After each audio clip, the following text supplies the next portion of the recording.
저희가 계속해서 이사야 40장 말씀을 지금 2주째 보고 있습니다. 저희가 이사야 40장 1절 말씀, 그래서 우리 지난주 말씀이었죠. 한번 화면 주시죠. 너희의 하나님이 이르시되 너희는 위로하라, 내 백성을 위로하라. 아멘. 그래서 저희가 지난 주간에 이 말씀으로 40장의 말씀을 시작했고요. 이 40장 1절부터 8절까지 저희가 지난주 묵상했던 말씀은 예루살렘 백성들에게 영광스럽게 나타나셨던 그 하나님의 임재가 그 백성들에게 위로가 되었던 것처럼 지금 이 시대의 우리의 위로, 우리가 받아야 하는 위로가 무엇이겠습니까? 그것은 세상적인 위로가 아니고 이 위로는 위로부터 오는 것이죠. 하나님께서 주시는 위로는 세상이 주는 위로와 같을 수 없고 그것이 하나님의 영광으로서 우리 가운데 임재하신다는 것을 저희가 지난 주간에 보았습니다. 이사야 40장은 상당히 중요한 장이고 이 이사야 40장부터 저희가 중요한 장들은 한 절도 빠짐없이 계속 보기 위해서요. 저희가 이 6, 7, 8절은 지난 수예배 때 보았고 지난 주일에는 5절까지 보았죠. 그리고 이제 오늘부터는 9절부터 이어서 계속 뒤에까지 보도록 하겠습니다. 오늘 말씀 우리 시작 9절 말씀 같이 읽습니다. 화면 주시고 읽으시죠. 아름다운 소식을 시온에 전하는 자여 너는 높은 산에 오르라. 아름다운 소식을 예루살렘에 전하는 자여 너는 힘써 소리를 높이라.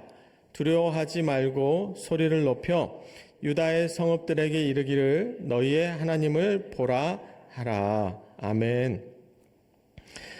우리 하나님께서는 지금 아름다운 소식, 그래서 주님의 복음을 소리 높여 전하기를 원하시는데요.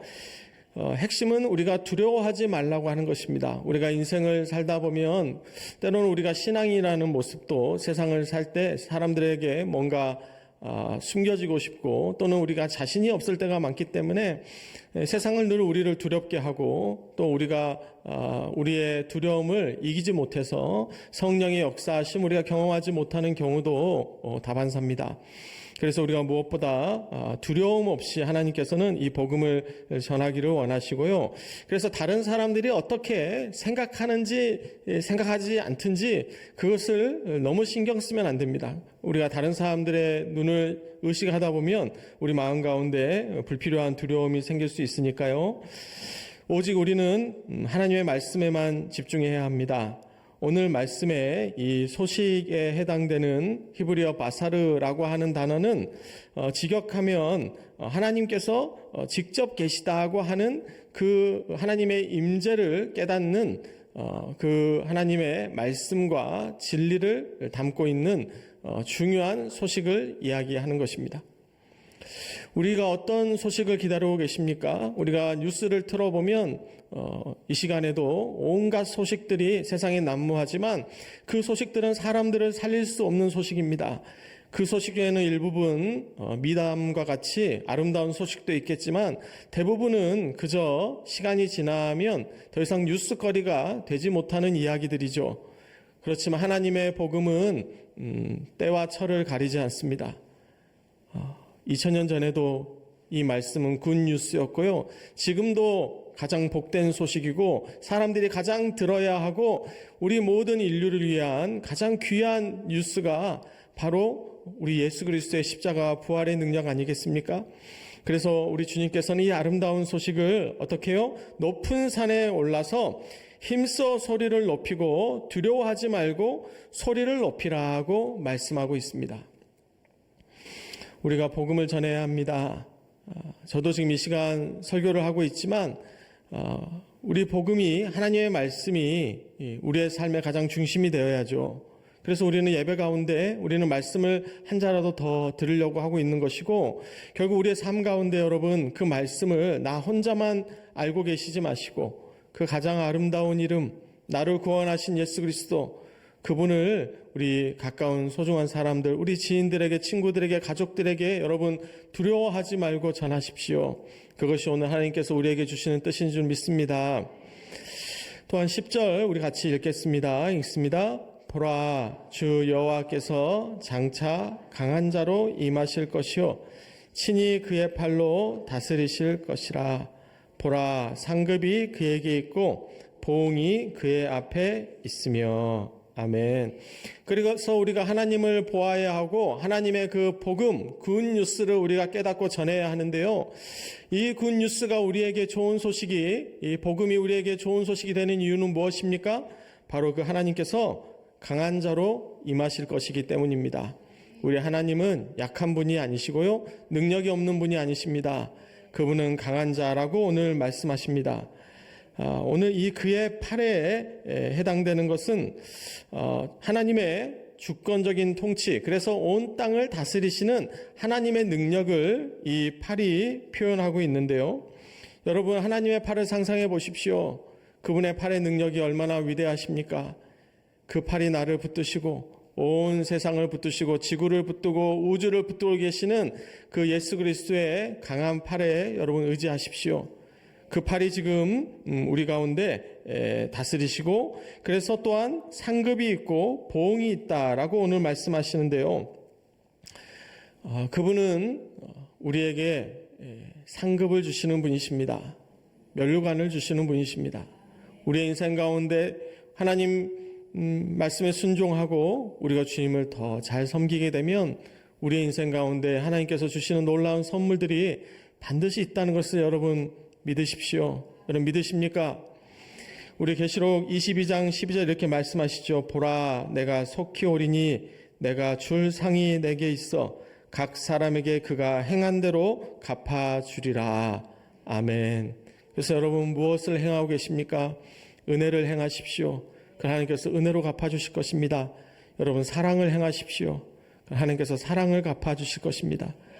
행한 대로 다 갚아주리라고 말씀하실 때, 이 세상 살 때 우리가 선을 행하고도 우리가 낙심하고 우리가 억울하고 우리의 삶 가운데 우리가 후회될 때가 있으십니까? 후회하지 마십시오.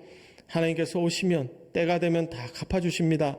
하나님은 모르는 분이 아니시고요, 때가 차기를 기다리고 계실 뿐이기 때문에 아직 하나님께서 보상을 상급을 주시지 않았을 따름이지 때가 있는 것이죠.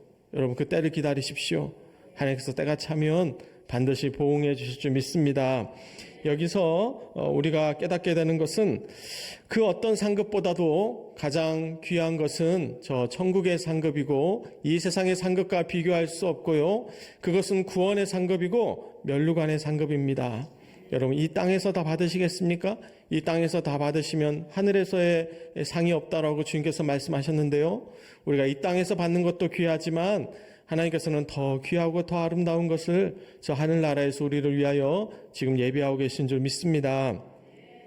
이어지는 11절을 또한 같이 읽겠습니다. 읽습니다.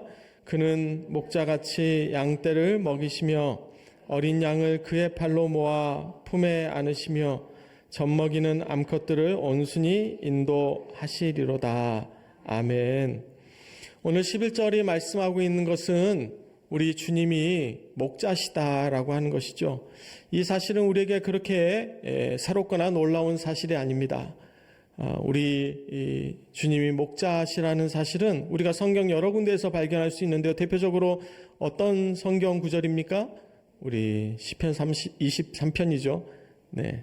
여호와는 나의 목자시니 내게 부족함이 없으리로다. 그가 나를 푸른 풀밭에 누이시며 쉴 만한 물가로 인도하시는도다. 내 영혼을 소생시키시고 자기 이름을 위하여 의의 길로 인도하시는도다. 여러분 믿으십니까? 아멘. 그래서 우리가 사망의 음침한 골짜기로 다닐지라도 우리가 해를 두려워하지 않는 것이죠. 주의 지팡이와 막대기가 우리를 안위하십니다. 그리고 5절 말씀에 기름을 우리 머리에 부으시기 때문에 우리의 잔이 넘치는 것이죠. 저를 따라해 주시겠습니까? 내 잔이 넘치나이다. 그래서 결론은 내 평생의 선하심과 인자하심이 반드시 나를 따르리니 내가 여호와의 집에 영원히 살리로다. 아멘. 이 아버지의 집, 우리가 갈 저 천성을 바라보십시오. 거기는 우리가 영원히 살 곳입니다. 우리가 지금 사는 이 세상은 영원히 살 곳이 아니죠. 지금 사는 아파트, 우리 주택, 우리가 사는 그 방들도 우리가 영원히 살 곳이 아닙니다. 우리가 때가 되면 하나님께서 더 아름다운 천생의 더 좋은 공간으로 우리를 불러주셔서 거기서 우리의 모든 눈물을 닦아주시고 또 우리의 모든 수고를 주님께서 상급으로 갚아주실 때 여러분 그 집에 영원히 사는 날을 소망하고 또 그러므로 오늘의 모든 힘든 어려운 부분들을 우리가 기도로 하나님 앞에 내려놓으시기를 주님의 이름으로 축원합니다. 주는 나를 기르시는 목자요 나는 주님의 귀한 어린 양 푸른 풀밭 맑은 시냇물가로 나를 늘 인도하여 주신다. 주는 나의 좋은 목자 나는 그의 어린 양 저를 따라 꼴을 먹여 주시니 내게 부족함 전혀 없어라. 주는 나의 좋은 목자 나는 그의 어린 양 저를 따라 꼴을 먹여 주시니 내게 부족함 전혀 없어라. 아멘. 여러분 믿으십니까? 여러분 정말 그렇게 고백하십니까? 정말 나의 삶 가운데 부족함이 전혀 아주 없으십니까? 아멘. 그렇습니다. 우리가 믿음의 눈으로 바라보면 부족함이 없어요. 우리 인간적인 눈으로 바라보면 우리의 삶 가운데 부족한 것 투성이죠. 해결되지 않는 문제들 투성이죠. 하지만 믿음은 바라는 것의 실상입니다. 여러분 믿음의 눈으로 바라보십시오. 영적인 시각으로 우리의 삶을 바라보십시오. 우리 주님께서 내 은혜가 내게 족하다고 말씀하고 계시지 않습니까? 이미 주님께서는 승리하셨습니다. 볼지어다 세상 끝날까지 내가 너희와 함께하겠다고 말씀하시면서 이미 세상을 이겼노라고 말씀하실 때 여러분 하나님께서는 승리를 할 것이 아니고 승리를 해가고 계신 것이 아니고 이미 승리하셨습니다. 이미 주님은 다 승리하셨어요. 우리는 그것을 믿음으로 같이 성취해 가기만 하면 되는 것이죠. 여러분 우리의 삶 가운데는 이미 주님께서 많은 승리를 주셨고 지금도 주고 계시고 앞으로 주실 것입니다. 그래서 우리는 믿음으로 그것을 바라보면서 최후 승리를 바라보면서 우리는 오늘 어떠한 시험과 유혹과 환난이 있을지라도 우리가 포기하지 않고 이 좁은 길을 끝까지 걸어가야 하는 것이죠.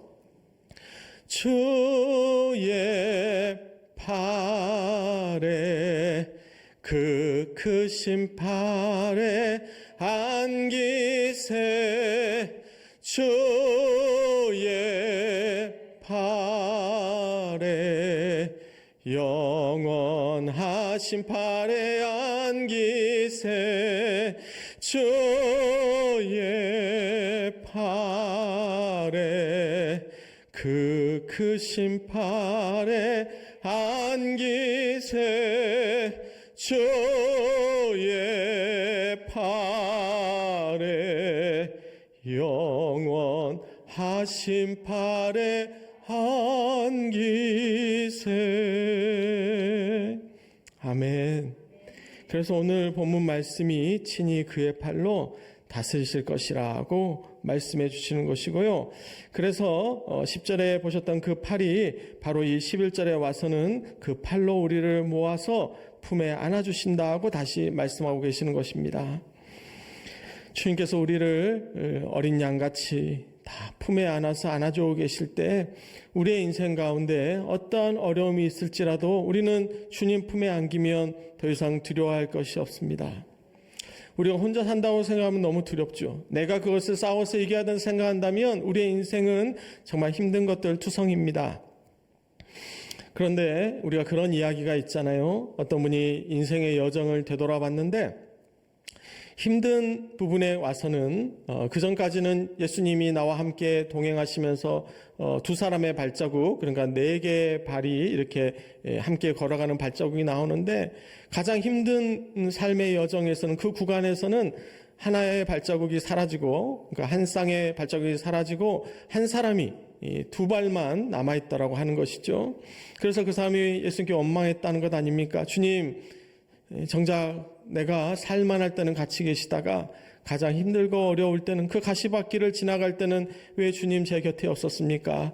그럴 때 주님께서 뭐라고 대답하셨다고요? 내가 너를 업고 갔다. 그 길은 너가 갈 수 없는 길이기 때문에 내가 너를 업고 갔다 하고 그렇게 말씀을 하셨다고 하지 않습니까? 참 뜻깊은 예화인데요. 여러분, 우리의 인생에 정말 되돌아보면 어떠십니까? 그 인생의 여정 정말 힘들었고 나 혼자 간다고 생각했고 정말 죽을 것 같이 힘들었는데 되돌아보니까 하나님께서 나를 업고 가셨더라고요.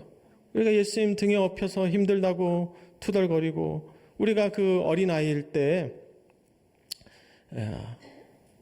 부모 등에 업혀서 또는 할머니 등에 업혀서 이렇게 먼 길 갈 때 계속 칭얼거리잖아요. 칭얼거리는 아이들 보잖아요. 그 업고 가는 등은 더 힘든데도 그 아이는 덥다고 힘들다고 배고프다고 그 등 뒤에서 엎혀가지고 칭얼거리는 아이처럼 우리도 인생을 살다 보면 하나님께 너무 버겁다고 힘들다고 우리가 주님 앞에 정말 때로는 원망으로 때로는 투덜거림으로 어쩔 수 없는 하소연으로 우리가 주님 앞에 기도할 때가 많지만 여러분 믿으십시오. 그분은 그분의 팔로 우리를 안위하고 계십니다. 우리는 그분의 품에 안겨있는 어린 양입니다. 주님 우리의 목자이시기 때문에 그의 팔로 우리를 안위하고 계시기 때문에 우리의 삶에 더 이상 두려워할 것이 없습니다. 우리의 인생이 때로는 풀려가지 않는 것처럼 보일 때가 있죠. 우리가 넘어지는 것처럼 보일 때도 있습니다. 하지만 우리는 넘어지지만 아주 자빠지지 않고 우리는 아주 망하지 않는 사람들입니다. 어떤 시험과 어려움이 있더라도 주님께서 감당할 시험만 허락하시고 또한 시험 당할 때 능히 피할 길을 내주시기 때문에 우리로 능히 감당케 하시는 줄 믿습니다. 그래서 우리가 주님을 지금까지도 믿고 있고 앞으로 더 잘 믿어야 하는 것은 우리 주님만을 의지해서 사는 우리의 인생에는 더 다른 실패가 없고 두려움이 없고 거기에는 절망이 없고 낭망이 없고 아멘 하실 때까지 하려면 제가 단어들을 더 많이 떠올려야 되는데 지금 바닥 나가고 있거든요. 좀 도와주시죠. 감사합니다. 아멘이시죠? 아멘입니다. 인생을 살수록 아멘입니다. 정말 그렇잖아요? 하나님께서 지금까지도 도와주셔서 살았습니다. 사는 모든 순간이 은혜였습니다. 때로는 내가 능력이 좋아서 뭔가 내가 계획을 잘 짜서 작전을 잘 짜서 또는 어떤 귀인이 나를 도와준 것처럼 우리가 생각하기가 쉬웠지만 되돌아보니까 그 모든 무대의 뒷면에는 마치 뛰어난 PD처럼 감독처럼 그 모든 시나리오를 짜고 운행하고 계시던 하나님이 계시다라고 하는 것이죠. 우리는 그분의 예정하심 가운데 택정하심 가운데 지금까지 살아오고 있습니다. 아멘. 우리 이어서 우리 2절 말씀 같이 읽겠습니다. 읽습니다. 누가 손바닥으로 바닷물을 헤아렸으며 뼘으로 하늘을 쟀으며 땅에 티끌을 되에 담아 보았으며 접시 저울로 산들을 막대 저울로 언덕들을 달아 보았으랴. 아멘. 우리는 보통 이것을 수사적인 의문문이라고 하는데요. 우리가 문법적으로 또는 문학적으로요. 수사적인 의문문은 이미 답을 정해놓고 묻는 것이기 때문에 형식은 의문문이지만 사실 의문문이 아닌 것이죠. 질문이 아닙니다. 이미 우리는 이 모든 질문의 답을 알고 있습니다. 누가 손바닥으로 바닷물을 헤아렸습니까? 하나님만이 그렇게 하십니다. 누가 뼘으로 하늘을 쟀습니까? 하나님이 그렇게 하시죠. 누가 땅에 티끌을 되에 담아 보았겠습니까? 하나님만 그렇게 하십니다. 접시 저울로 산들을 막대 저울로 언덕들을 달아 보았으랴. 아멘. 얼마나 위대하신 하나님이십니까? 하나님은 온 우주를 만드신 분이시기 때문에 그 우주를 운행하신 데 있어서 하나님은 이 모든 것을 무엇으로요? 손바닥으로요. 하나님의 뼘으로 그분은 하늘을 재시는 분이십니다. 우리가 자가 없을 때는 어떤 길이를 우리가 뼘으로 잴 때가 있잖아요. 어떤 가구랄지 어떤 빈 공간을 뼘으로 잴 때가 있는데, 여러분 광주에서 서울까지 가는 거리를 뼘으로 재보신 분이 있으십니까? 그런 사람은 아무도 없죠. 우리 뼘으로 잴 수 있는 것은 고작 가구나 어떤 좁은 공간에 한계가 있습니다. 그런데 하나님은 하늘을 뼘으로 재시는 분이시죠.